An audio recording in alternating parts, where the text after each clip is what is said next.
বাংলাদেশের সকল ছাত্র সংগঠনের রংপুর ও রাজশাহী বিভাগের সমন্বয়ে আয়োজিত তারুণ্যের রাজনৈতিক অধিকার প্রতিষ্ঠার সমাবেশে অংশ নিতে প্রতিকূল আবহাওয়া উপেক্ষা করে খণ্ড খণ্ড মিছিল নিয়ে বগুড়ার কেন্দ্রীয় ঈদগাহ মাঠে আসেন বিএনপির ৩ অঙ্গ সংগঠন, ছাত্রদল, যুবদল ও স্বেচ্ছাসেবক দলের নেতাকর্মীরা।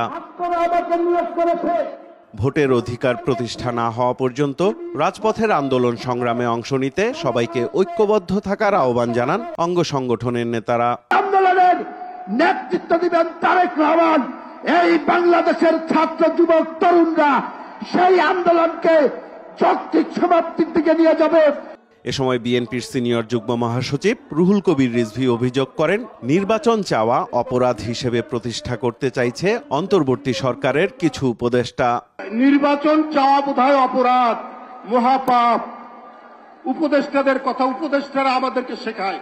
দলের স্থায়ী কমিটির সদস্য নজরুল ইসলাম খান বলেন, সংস্কার প্রয়োজন, তবে সব সংস্কার সম্পন্ন করা অন্তর্বর্তী সরকারের কাজ নয়।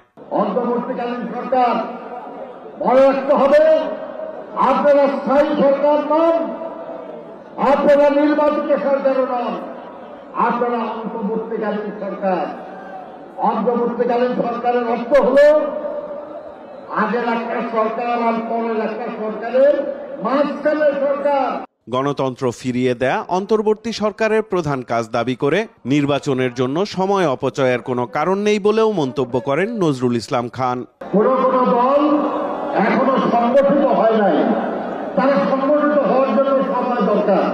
জনগণ এই কারণে সবাই যেতে রাজি না।